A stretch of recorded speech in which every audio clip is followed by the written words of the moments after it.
This is the second time, I don't know whether Steve remembers, but this is the second time he's been with us. Do you remember what you talked about last time? Oh, I'm afraid I can't. Carbon trading. Carbon trading. Carbon trading. It was about 6 years ago. Many of you may know Steve Suppan. He's been a policy analyst, and this really surprised me when I saw this, that you've been IATP since 1994. Yes. That's a very, very long time. And I won't go through everything that Steve has done. It's a lot. He's advised a lot of NGOs, a lot of governments on a lot of very interesting subjects having to do mainly with the interaction of society, technology, and agriculture. And today, he's going to be talking about something that's very, very topical, and that is U.S. relations with China, or more broadly, the world's relations with China. And he calls it structural trade-off frameworks for negotiation with China. Now, I've seen his slides, and this is not for the faint-hearted, okay? So I hope everybody had a cup of coffee at lunch today. I'm just kidding, it'll be fine. But there is a lot to go through, and I think you said, Steve, that you were going to stop at some point. I'm going to stop at slide 29. So there's a chance for you to ask questions about the background to the talk before I get to actually describing the structural frameworks I'm proposing for negotiations. Okay, Steve Suppan, welcome.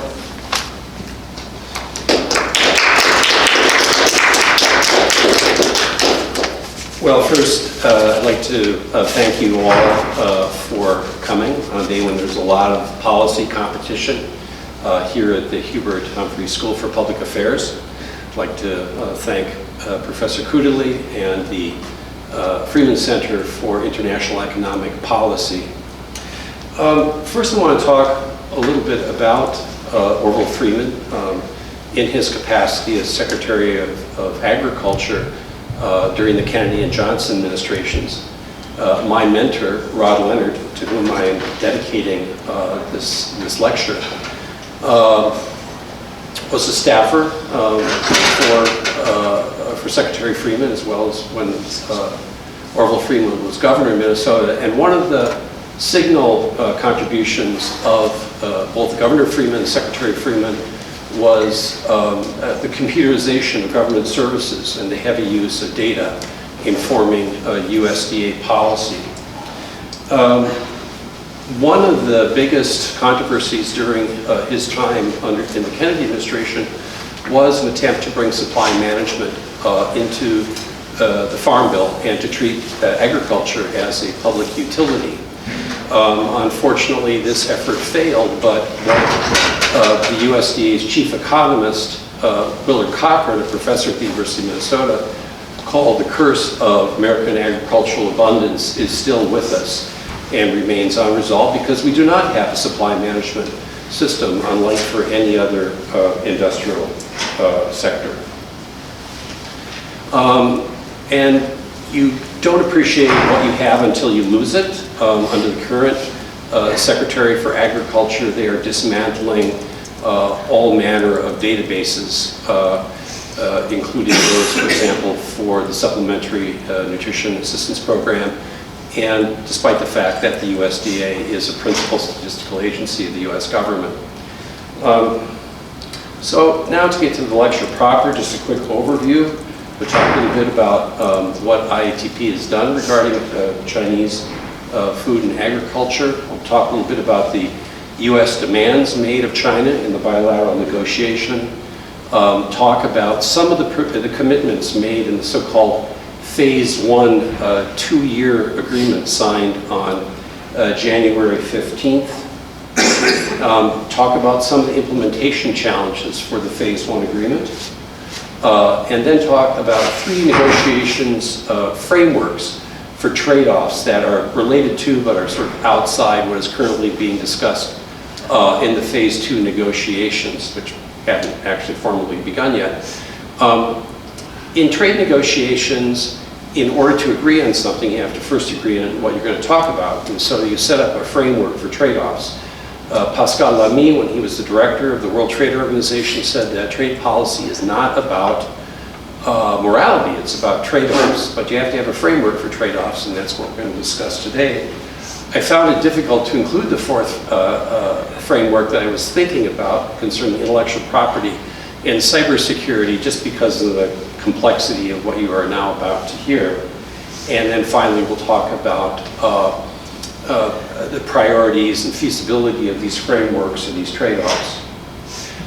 First, IATP is the fiscal sponsor of the China Food Watch, which is an international network of researchers coordinated by IATP's former president, Jim Harkness, who's also on the board of the university's China Center. We've done some research into Chinese agribusiness and food policy, publishing about a half dozen rather substantial reports, even appreciated by USDA's specialists in different aspects of the Chinese meat and dairy industry and the feed grains industry. I've done a little bit of analysis of Memorandum of Understanding concerning the US-China Agreement on Food Safety, subsequently published in a Taiwanese law journal. I've been told it's had a bit of audience in China in the mainland. So beginning in January of last year, I started to try to think about whether it would be possible to structure some trade-offs in negotiations that seem to be really at loggerheads. The US is basically making demands. China was countering in the WTO, which the US refused to respond to. And I started looking at these series of issues in terms of a Financial Times collection of articles about what had gone on in 2018 in the trade war with China.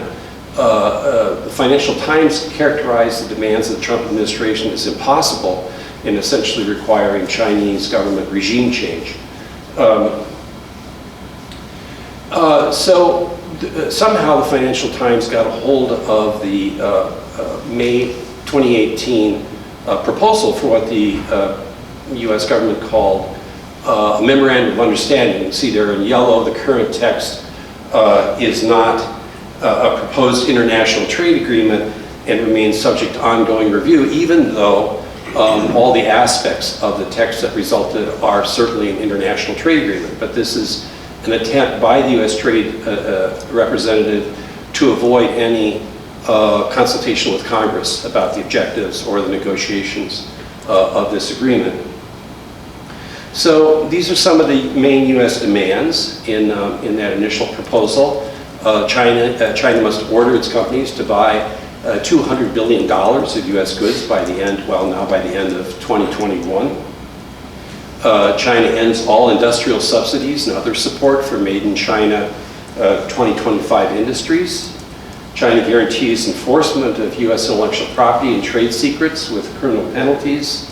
China reduces tariffs and ends non-tariff measures identified by the US as trade distorting. You get the picture of this. This is all a one-way deal.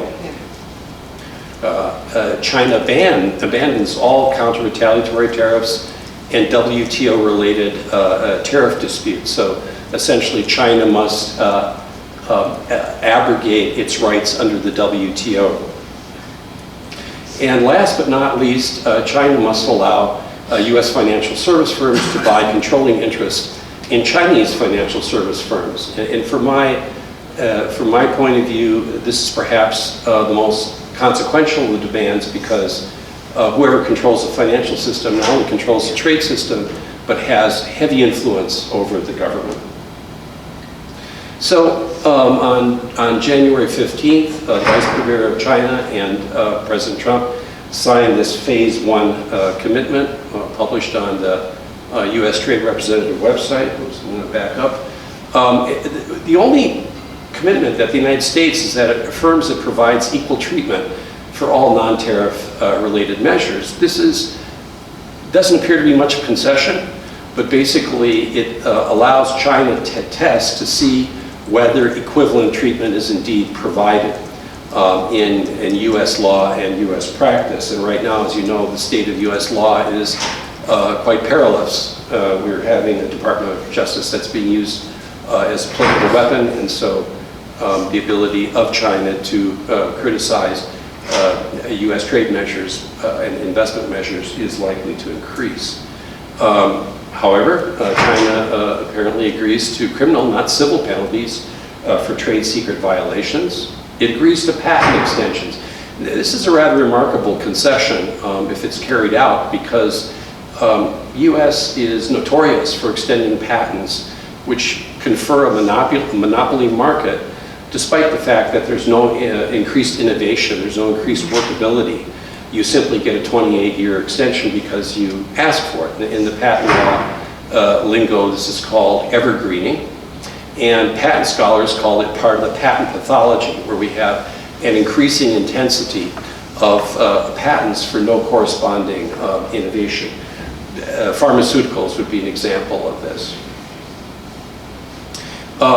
So in trade opportunities, China ensures a $200 billion increase in its imports from a 2017 baseline, and the baseline's a little shaky because it depends on which baseline you're looking at.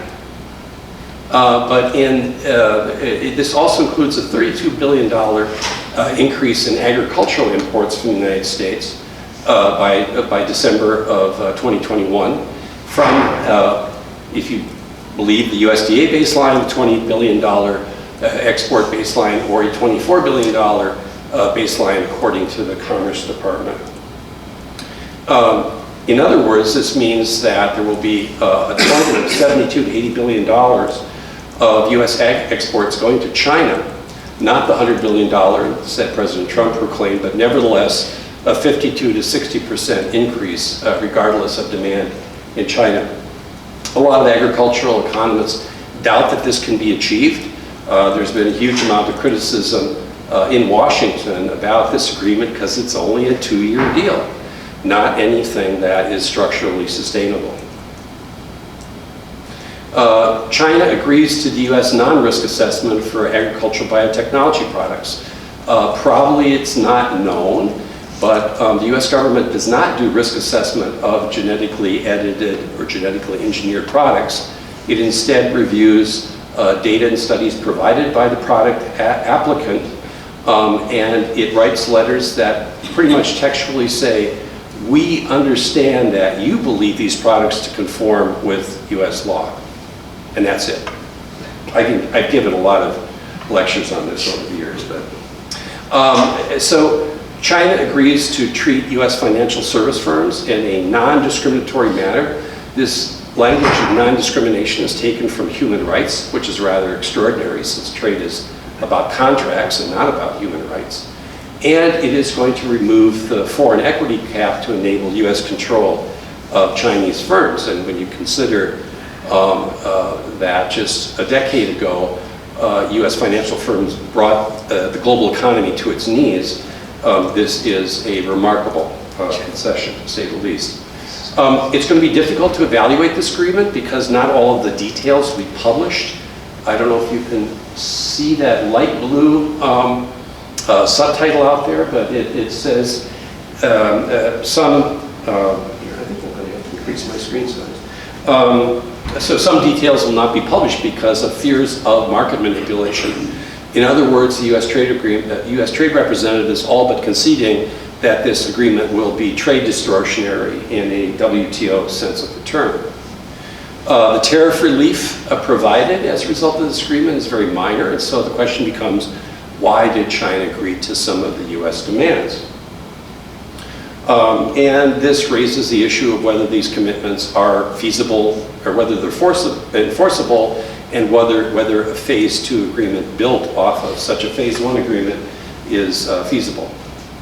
There's going to be great difficulty in adapting U.S. federal and state trade secret law to Chinese and federal provincial law. That's not just a matter of linguistic translation, it's also a matter of how Chinese government officials are awarded in terms of developing products with the use of trade secrets and their recognition of what trade secret is. There's a big question about whether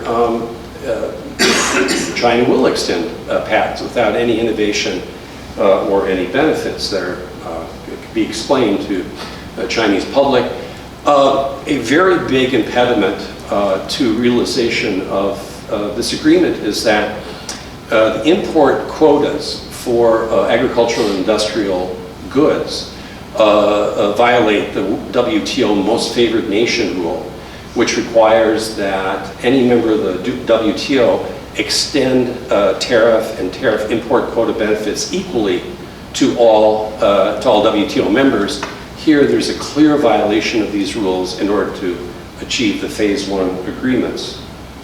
And the European Union has already indicated that they regard this two-year deal as violating WTO, so it will not be surprising to see major disputes arise out of this deal.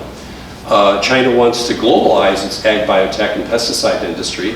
Those things are tied because, generally speaking, genetically edited products are edited to resist pesticides, proprietary pesticides. But does China want to do so on U.S. terms? Again, the U.S. affirms equal treatment, but how is this going to apply to the financial services deregulation and non-enforcement by U.S. agencies and to the financial service firm bailouts by the U.S. Federal Reserve Bank? And finally, I'm going to deal with a problem that's sort of hinted at in the Phase 1 agreement, but is a problem that IATP has been working on for a long time, and that is agricultural export dumping. Export dumping of industrial goods is one of the causes of the U.S. dispute against China, but in the WTO agreement on agriculture, there is no discipline on dumping. Dumping is when you sell goods at below the cost of production. IATP has documented that the United States has done this for most of the history of the WTO, but there is no corresponding discipline. So we did a review of the Phase 1 agricultural agreement, and just to give you kind of a short explanation here, we had a huge decrease in U.S. agricultural exports in this Washington Post graph based on USDA data. So you're going from a high water mark of almost $26 billion in 2012 to about $8 billion as of August 2019. And the U.S., of course, as you may know, had, whoops, let me see what happened here. So one of the explanations for the collapse in Minnesota net farm income in this article is the tariff war with China. But as you can read, I hope, let's see if I can point this out to you with the clicker. There we go. So 2013 already, median net farm income in Minnesota is below $50,000. So net farm income means government payments plus cash receipts. And now by 2018, it is $26,000. And so you've got this historic collapse well in advance of the 2017 beginning of the trade war. And this 2012 high water mark has to do with Wall Street speculation in commodity index funds, and it's really an outlier in the free trade era. The reason for this is that the production prices that are in blue as aggregated by the Federal Reserve Bank of Minneapolis are usually higher than the prices that farmers receive for their agricultural raw materials. So this is across all commodities, and in 2017 particularly, the difference is almost 25%. So you're getting 25% less at your grain elevators or at your stockyards, at even at horticulture warehouses, less than what your cost of production is. And so as a result, U.S. agricultural exporters are often exporting it below the cost of production. That is, they are dumping products. Dumping has many terrible effects for US farmers, but even worse for developing country farmers, because they cannot compete with these dumped products. And as a result, many of them become migrants, some of them migrants within their own country, some of them migrating internationally. Okay, so I think at this point I'd like to stop and ask you for some questions about what I presented before we take the deep dive into the frameworks themselves. Maybe I can ask everybody who asks a question to first identify yourself, and then so Dr. Suppan will know to whom he's speaking.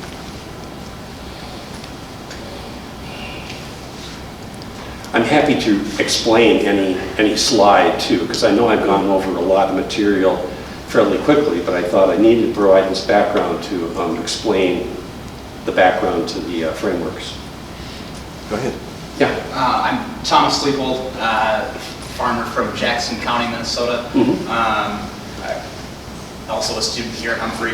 I step on your toes, this is something you're going to be getting to here in your future slides, but obviously the last round of the MFP payments that the Trump administration has been rolling out, I think that's market facility program payments. I believe they said this is the last round. Now I think they've lied about it before and suggested that they would happen again, maybe not, but what is the outlook for specifically like Minnesota farmers on that graph there?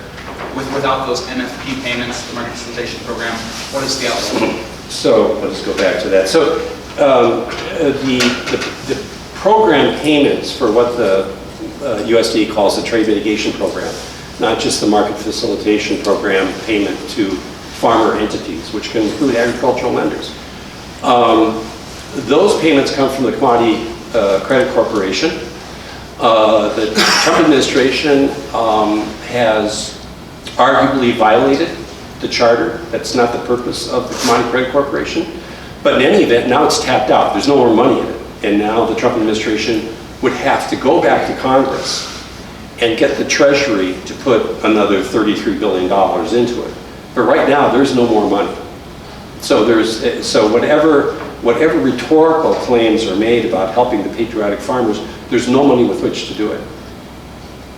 And the impact, regarding net farm income, this is an issue that's mostly farm bill related. Okay, the trade impact is much less than the farm impact in terms of farmers' net farm income. Now, the exception to that rule is soybeans, but soybeans are not included in the 2-year Memorandum of Understanding. There are import quotas for corn, for wheat, for rice, but it says nothing about soy, which is the major commodity of concern, along with pork exports. But China is going to sort of pay itself because it owns Smithfield, which is sending hog carcasses to China to fill part of that commitment. So the benefit to farmers from market facilitation programs is really going to depend on the goodwill of Nancy Pelosi, and it's going to depend on the Trump administration actually using the Commodity Credit Corporation for what it's chartered to do, which is to help U.S. farmers, not help out agribusiness concerns, because farmers don't export, they sell to agribusinesses which export, and agribusinesses are buying most products at below the cost of production. Yes? Jim Hart, School of Public Health, retired. So the products that are dumped come from where, and why are they able to do that? Are they the lower cost of living, or how does that get up? Well, partly the dumping factor has to do in part with the degree that they're subsidized, but also to the degree that agriculture alone has no supply management measures. The Agricultural Policy Analysis Center at the University of Tennessee, Knoxville, together with the National Farmers Union, has proposed a supply management program that would provide combine tariff rate quotas, putting a lot more land into conservation reserve, and also doing some other measures so that there's more balance between the agricultural supply and the agricultural demand. Because when you have vast overhanging supplies, it is going to drive down the price of each and every agricultural commodity at the first point of sale. The Agricultural Policy Analysis Center has gone to the sort of the cutting edge computer modeling firm and shown how their proposal would save the US government billions of dollars. But obviously this would mean that Cargill and ADM and Smithfield, they would have to pay market prices rather than the subsidized prices they are paying now for agricultural raw materials. So it's a big challenge. And actually, you can see I have my little Warren cap there. She's the only presidential candidate who has announced that she would do agricultural supply management along the lines of the NFU Agricultural Policy Analysis Center proposal.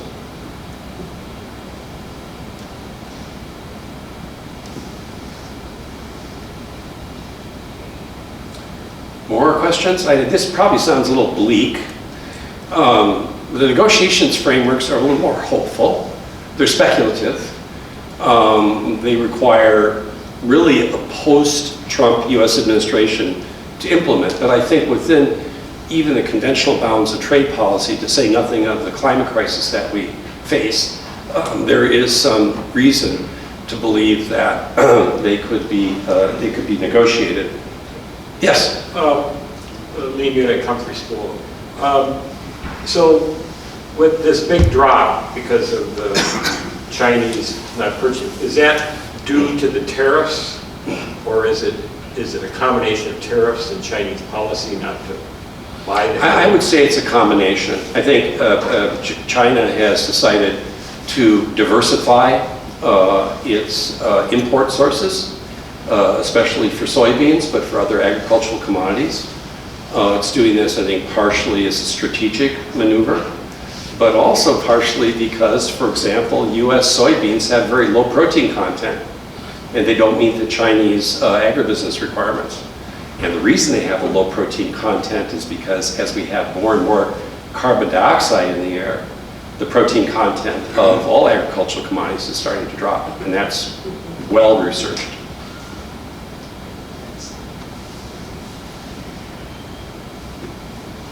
Any more? Okay. So the first framework is somewhat related to what China has proposed within the WTO. China and other developing countries have been seeking disciplines on US and European agricultural subsidies for the entire 25 years of the WTO's history. In fact, the WTO was founded on what was supposed to be a deal between developing countries and the US and European Union, and that is we, the developing countries, will protect your intellectual property if you reduce your agricultural subsidies and stop dumping into our markets. Well, developing countries kept their end of the bargain. The US and the EU arguably have not. So China, India, other developing countries are saying, okay, we're willing to talk about the definition of state-owned enterprises, what they can subsidize in industrial goods, but we're going to do so in a framework of proportionality between agricultural subsidies and industrial goods subsidies. And the US, of course, has rejected this out of hand because they reject every proposal that anybody is making now in the WTO, and they don't offer their own proposals except to increase penalties on governments when they don't report to the WTO committees in the detail of the timescale desired by the United States. So these would be the kind of issues that lower level officials would discuss before you would enter into formal negotiations under Framework 1. First, you have to have some kind of agreement about what is a trade distorting subsidy. There is no WTO definition. The US, the EU, and Japan have been working on a definition for industrial goods, and they can't agree after a couple of years. So this is obviously a fundamental failing of the WTO agreements. It is certain that some agricultural subsidies, or some portion of agricultural subsidies, enable export dumping. For example, the U.S. Has a environmental quality incentive program, which pays for the construction of hog manure lagoons. So you have this vast expansion of hog and other animal industries, courtesy of the U.S. taxpayer.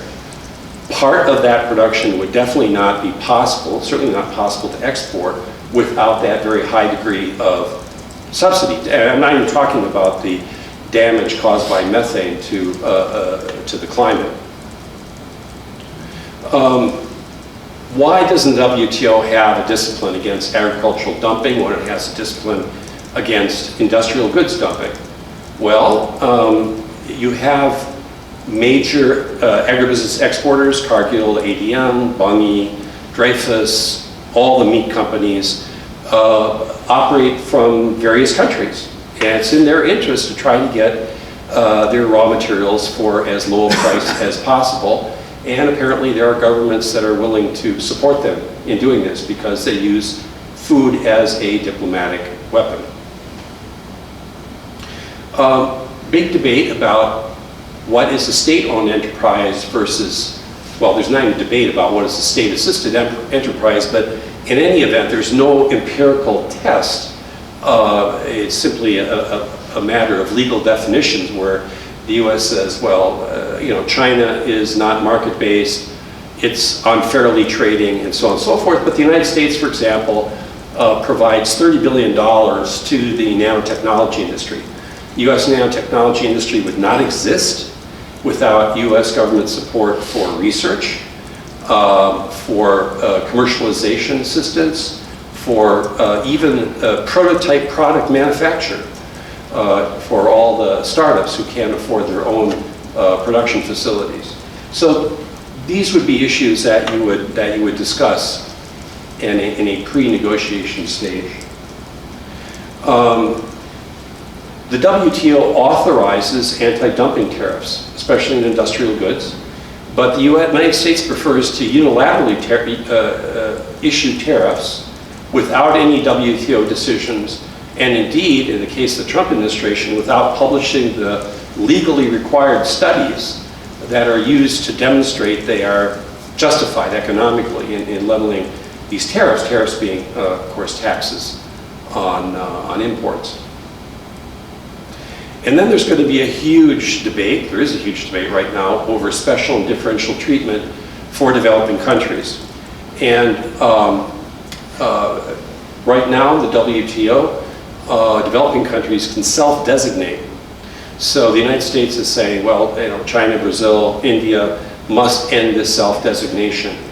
The special and differential treatment is not very generous. It just allows for longer deadlines. There are some tariff relief that is provided within special and differential treatment. But for me, the question is, will China, if China gives up its self-designation as a developing country, what is it going to ask for in return? Because that's a big concession on its part. So some trade-off and sequencing issues. China and India are demanding a phase-out of all agricultural aggregate measures of support. The U.S. is demanding that you have the current aggregate measures of support structure based on 1986 to 1988 reference prices, but they want more stringent reporting. In my view, it's unrealistic to demand that you would phase out all agricultural subsidies, because some are certainly well justified, especially those that have positive environmental impacts. But the current AMS structure is economically unrealistic, it's environmentally unsustainable. And the stringent reporting requirements that the United States is demanding is just kind of shifting the chairs on the agricultural Titanic.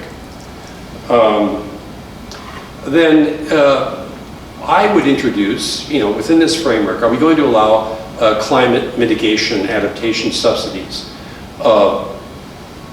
We're already allowing climate distorting subsidies in the Agreement on Agriculture and also in other industrial goods, especially, of course, in the fossil fuel industry. Why should we continue, for example, to have the oil depletion allowance, which has cost the United States about $5 trillion over the last, I want to say 10 years, but I think it's more than that.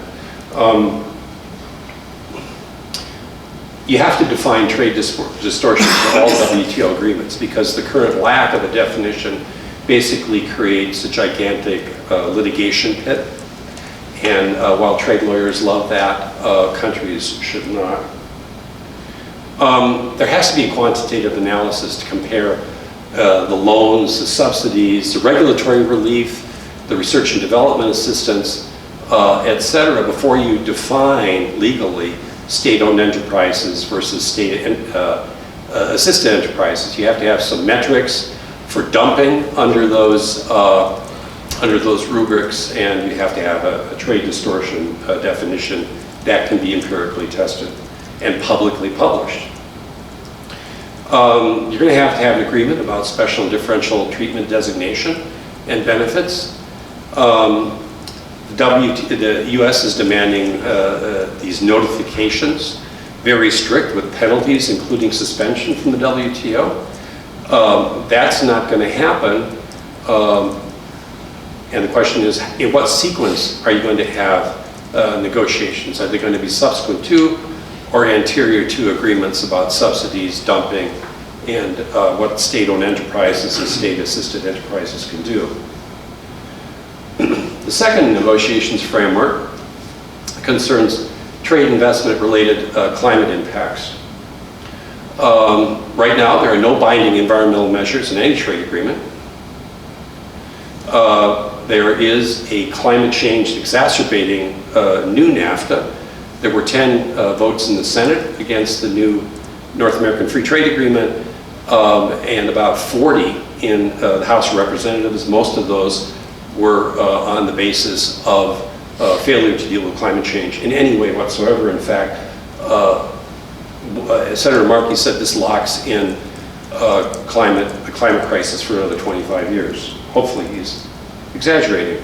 There is a proposed environmental goods agreement, but I characterize this as old wine, new bottles, because it's just trading solar panels and wind energy turbines with the same existing disciplines. No change to the fundamental WTO rules. Then you have to ask yourself, well, is it better to negotiate a separate trade and investment climate-related agreement in the WTO Trade and Environment Committee? Do you negotiate it within the United Nations Framework Convention on Climate Change? Do you do it elsewhere? Well, the climate crisis is imminent, and so I think it's quite possible, I think it's quite arguable that you should be proposing binding climate disciplines within the WTO agreement under US and Chinese leadership. So don't create a new agreement, take existing agreements, put tough climate disciplines within them. And now I'm going to talk a little bit about something that does give me hope, because finally the banks are realizing that their corporate clients are posing major financial risks to their well-being. First of all, here's an example of what the new NAFTA does. You can enforce an environmental rule provided that the primary purpose of the measure is not to impose a disguised restriction on trade. Well, trade lawyers regard all restrictions on trade as disguised. And so this is a subject for endless environmental litigation. Of course, the new NAFTA does not mention the Paris Agreement on climate, as weak as it is. So it's concerned about tuna, for example, environmental measures regarding tuna. U.S. Secretary of Energy, the U.S. Energy Secretary is hoping that the new NAFTA will enable the U.S. to export American coal, not just among the three parties to NAFTA, but to transship it to other countries. So there by definition, you have a climate exacerbating agreement. Here we have Speaker Pelosi, and behind her Representative Dean Phillips from Minneapolis, cheering the conclusion of the enabling legislation that was dropped on Congress with a couple days for them to read 239 pages and try to figure out how it related to a 2,500-page new NAFTA agreement. One of the reasons that climate change is not considered in any trade policy is that the U.S. International Trade Commission has to produce a study of the likely impacts of any trade agreement on the U.S. economy and specific industries.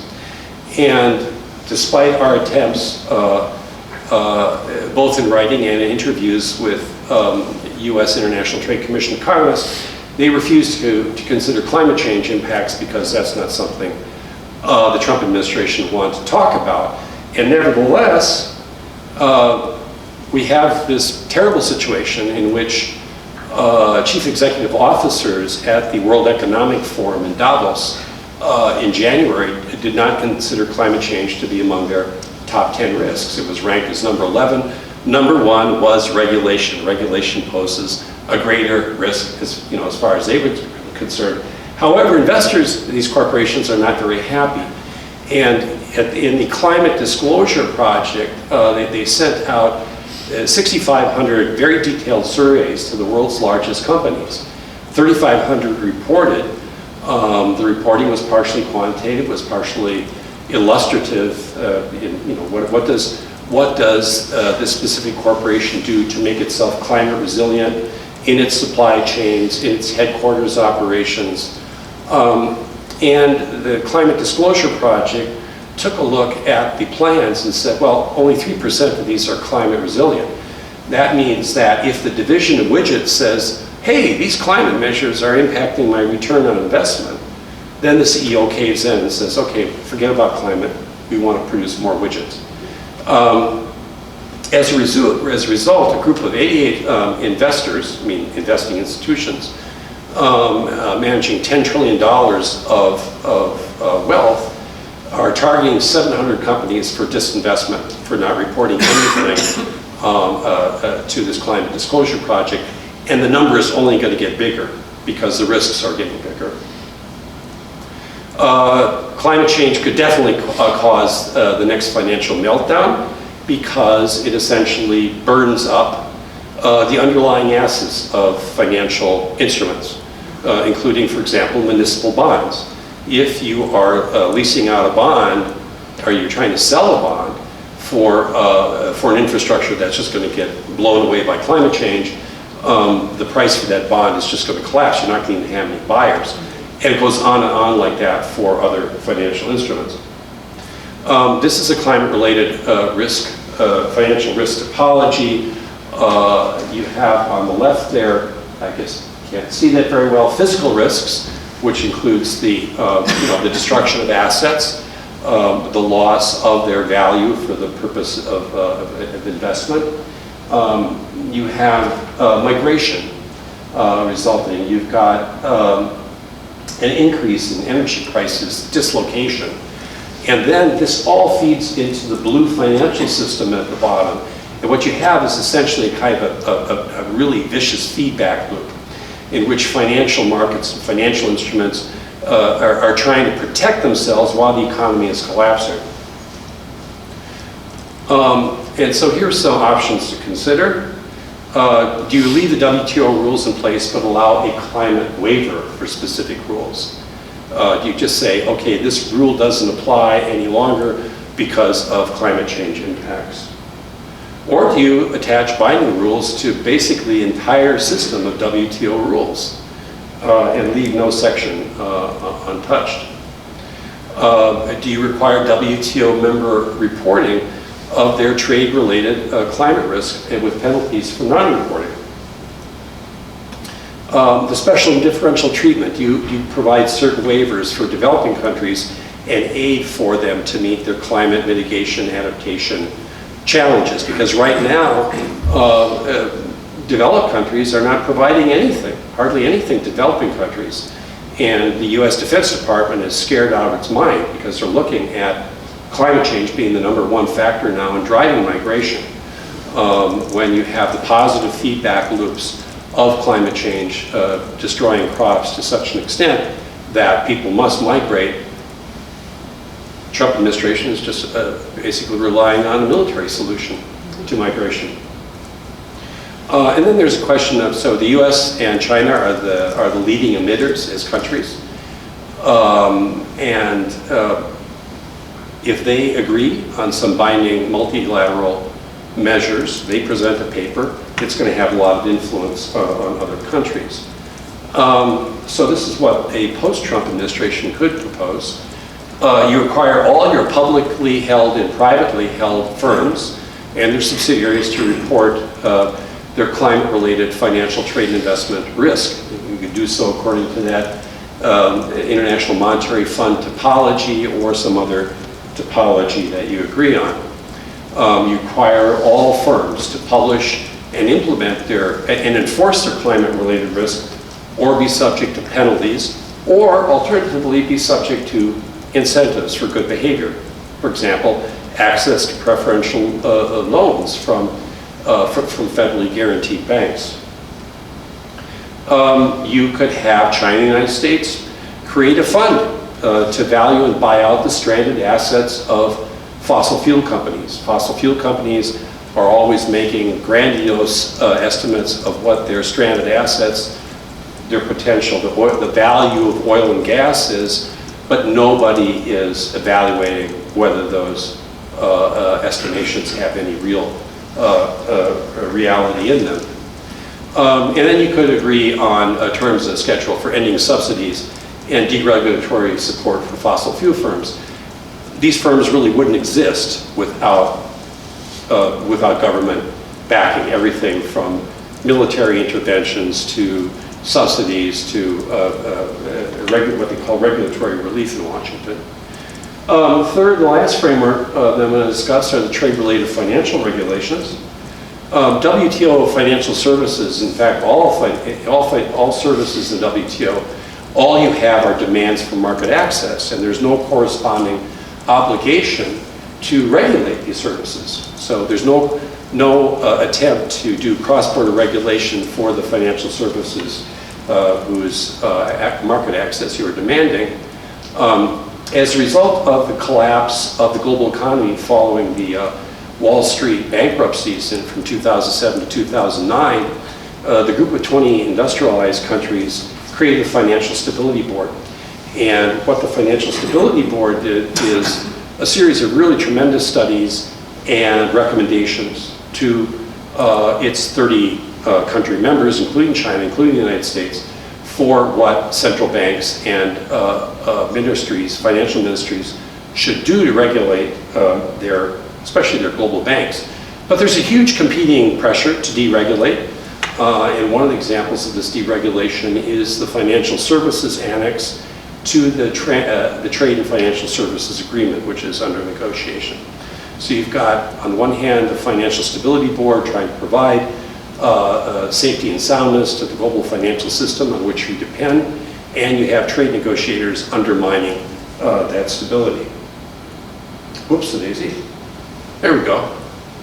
Not surprisingly, when China held more than $4 trillion of U.S. debt, that debt was devalued by the Wall Street blow-up. Here is a study of the impact of the U.S., just the subprime financial turmoil, they call it. It was much more than that, on mainland China and Hong Kong stock markets. And these scholars advise China to become involved in the negotiations over international financial policy.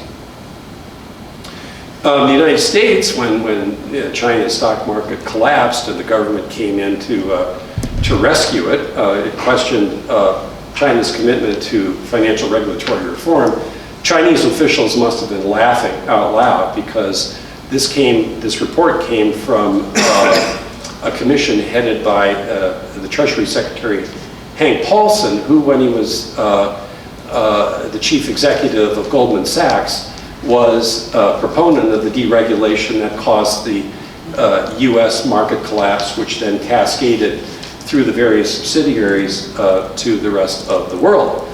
China is having the same debate as the United States about central bank stability versus the financial ministry's attempt to liberalize financial services, to deregulate for growth. This is an article in the South China Morning Post. And as I mentioned before, back when I was more involved with analyzing the work of the Financial Stability Board, you had a clear, I wrote letters to the Financial Stability Board about this. Talk to your trade negotiators because they're undermining your work. The Federal Reserve Bank continues to weaken the Dodd-Frank Act, a regulation at a time.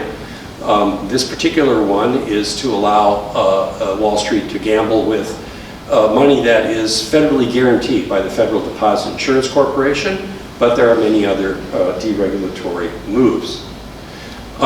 This is some of the beneficiaries of the bailout by the Federal Reserve Bank from 2007 to 2010.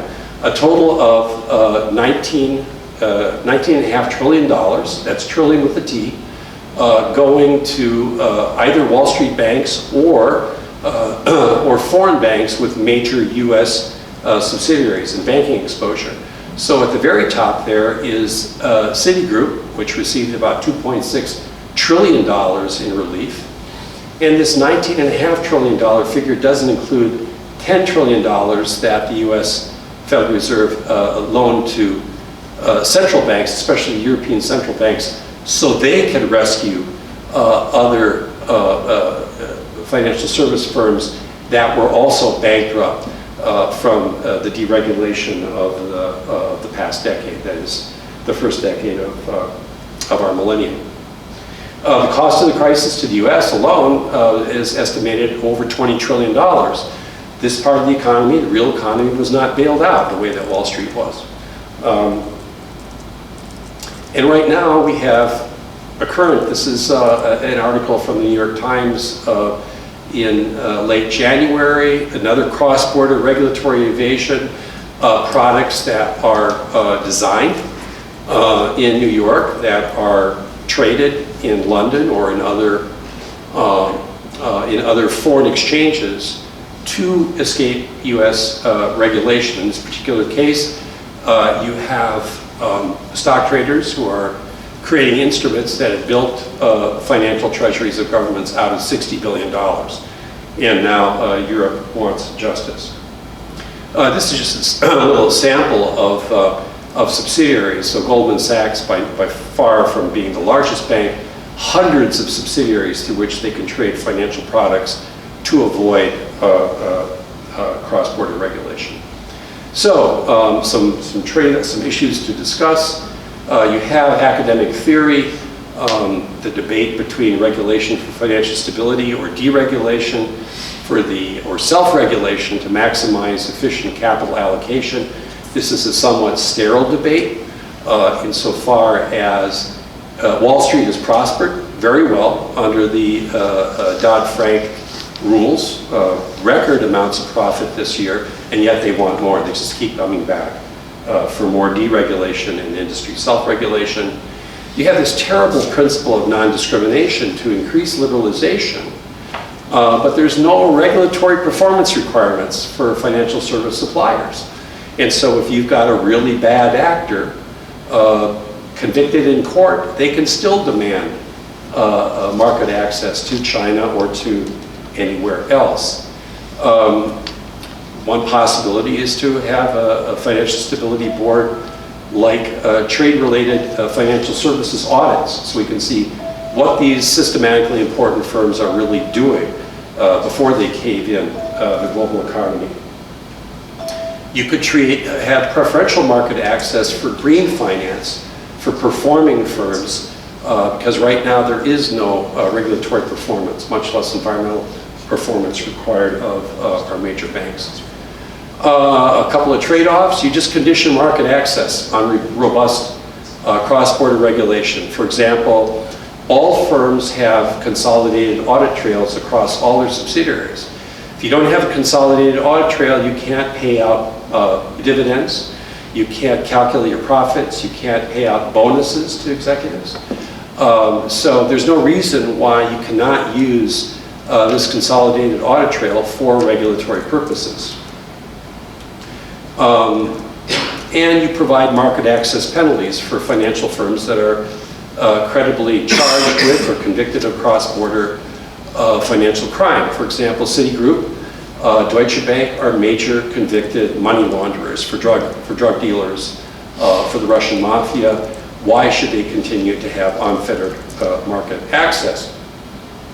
You could provide preferential access for those banks and other financial firms that are compliant and cooperative in cross-border regulation. This is being really championed by Bank of England's outgoing chair, Mark Carney, who is also the chair of the Financial Stability Board and a true international civil servant. The issue of central bank currency manipulation, the United States accusing China of this currency manipulation, even though the International Monetary Fund said China hasn't been a currency manipulator for at least a decade. But we have a problem of foreign exchange contract trading manipulation by the Wall Street banks, and the U.S. does not regard this as a central bank issue because effectively these banks are doing it with delegated authority but not direct Federal Reserve Bank intervention. So, conclusion. In my view, because the climate crisis is imminent, we have 10 to 12 years before physical feedback loops perhaps make effective climate adaptation impossible. The multilateral frameworks, the UN Climate Framework Convention on Climate Change, extremely weak.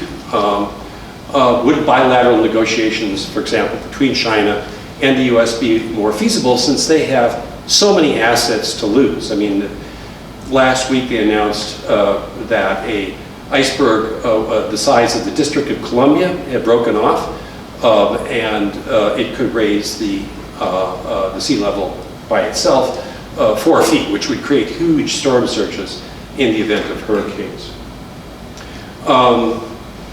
Trade-related finance is global, so bilateral cross-border rules probably are not going to be effective. Negotiations on agricultural industrial subsidies, in my view, this is eminently doable within the WTO context. There's plenty of data for it. You just have to have a recognition that this is something that would benefit all members, among other things, reducing the amount of trade-related migration. There has to be some kind of agreement on what is the state-owned enterprise versus the state-assisted enterprise, and that kind of agreement would need to include financial services since they provide a large portion of the subsidies and support for those entities. One of the problems with all these frameworks that I'm proposing is that the U.S. is proposing for WTO 2.0 by 2025. The main architects are the U.S. Trade Representative Robert Lighthizer and his law partner Alan Wolf, who is now the Deputy Director General of the WTO. And this essentially keeps all trade disciplines, but just provides more enforcement penalties, and could lead to the breakup of the WTO. Very quickly on cyber theft, this is a major military-related problem. President Obama and the President of China tried to negotiate something, but just last week we discovered that the China military has hacked into about 145 million credit records of Equifax. So this is a major problem, and I don't really know how to structure a framework about that. So thank you very much. I'm looking forward to your questions. Thank you, Steve. That was sensational. You can't say you didn't cover a lot of territory, right? So I hope we have some good questions. Yes.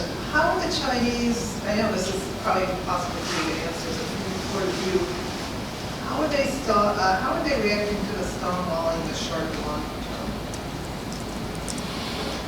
Well, so there are those who say, well, this 2-year Memorandum of Understanding is just kind of a placeholder to reduce, some of the tariff pressure, and that they're basically waiting for a post-Trump administration with whom they can negotiate. But, there's a lot of support in official Washington for some of what the U.S. is doing, not exactly how they're doing it. But there's not really any kind of long-term thinking, especially regarding trade and investment-related damage from climate change. And from international deregulation of financial services. So long-term planning is, for the most part, absent in Washington, as far as I can tell. You mentioned, oh, I'm sorry, go ahead, please. Oh, yeah. I've heard there's a lot of internal debt in China, which I guess implies that the government owes a lot of money to their own people. Number one, is that true? If so, what sort of distortions does that cause? Yeah, there is a large debt problem in the Chinese central bank, because in order to project the image of growth, even though it's not sustainable growth, China builds a lot of apartment buildings that people can't afford. They build a lot of infrastructure very quickly. Apparently the engineering is pretty good, at least according to Jim Harkness, who our former IATP president, who goes to China on a regular basis.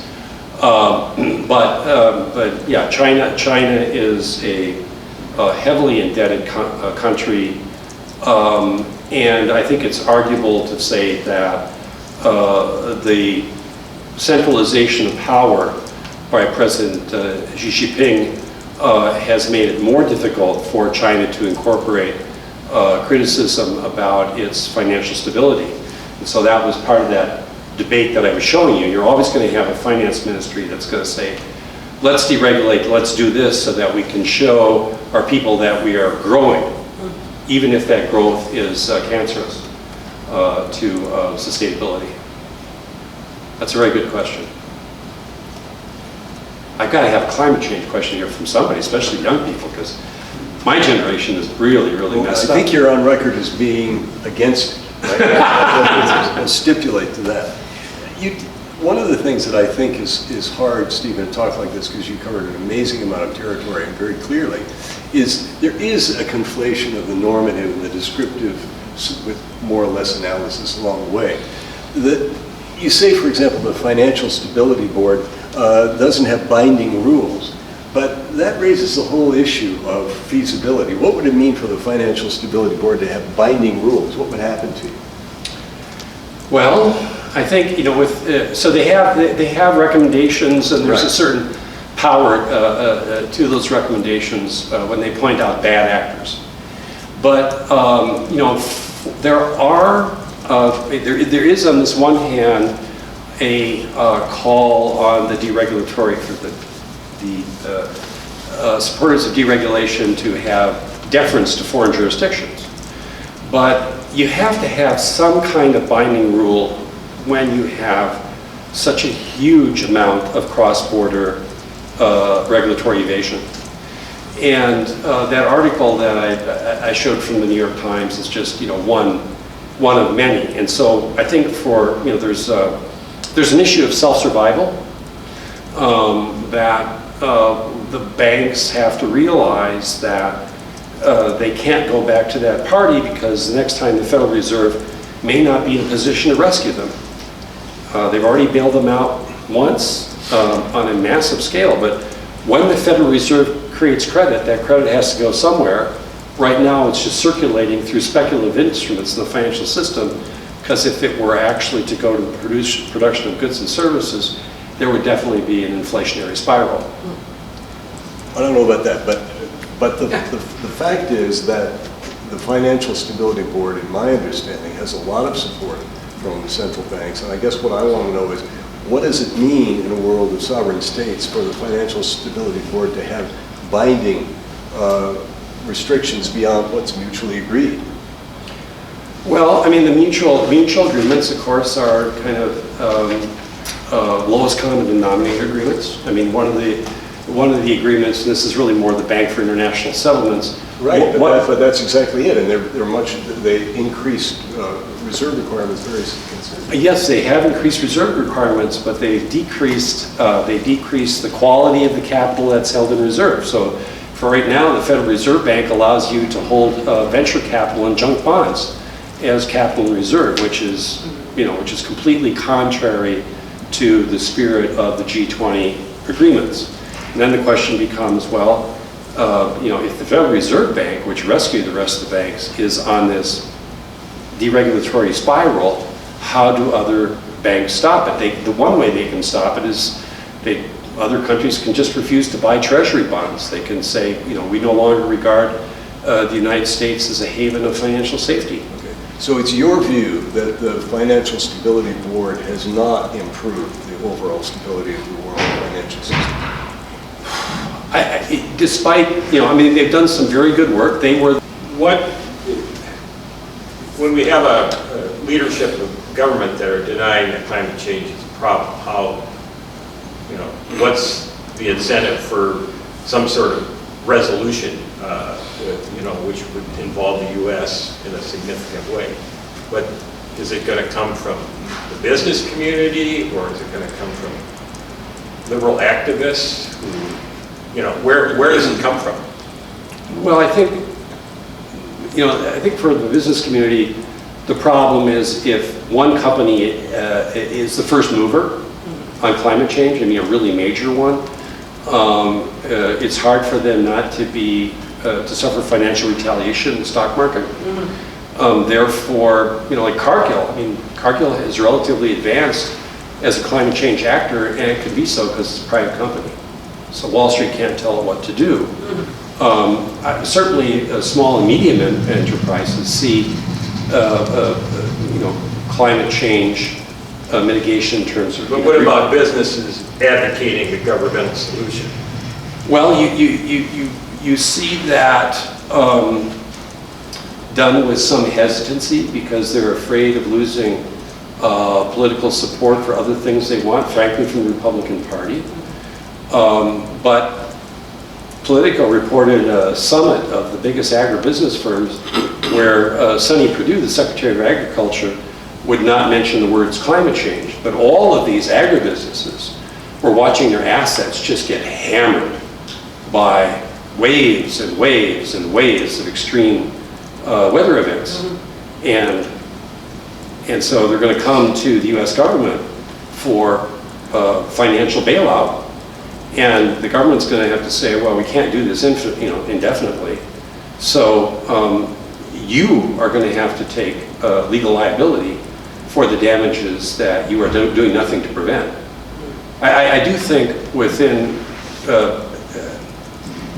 corporations will act if there is a government regulatory framework in which to act without them being punished by Wall Street. And we have to remove the ability of Wall Street to punish them.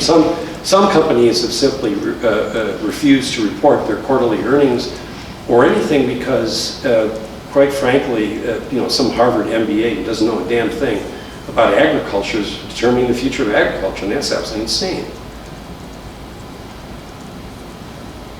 Very quickly, one last question. There's been a lot of very interesting proposal here from you, and I think all of us have benefited from it. Can you tell us what you actually think is going to happen? Well, in 30 seconds. Yes. I think in a post-Trump administration, one of two things are going to happen. Either the WTO is going to survive as a robust multilateral organization, or it's going to be torn apart by tariff wars and other battles, like the Trump administration has proposed withdrawal from the WTO agreement. And once you start withdrawing from agreements, then the whole organization collapses. So that's one possibility. I think that climate change is the biggest single equalizer, but if you don't have your financial service firms regulated, they can keep trying to pass off costs and waiting for the taxpayer to be the reinsurer of last resort. I don't think that's feasible or sustainable. So my best guess, if I were a betting man, I would say that climate change action is going to come from investors first because they're getting hammered. And it's really up to public policy people to try to organize that response against corporations that are trying to either not act on climate change or are, basically trying to be bottom feeders against what other companies are doing. Well, let's thank our guest again for a really wonderful presentation. Thank you very much for coming.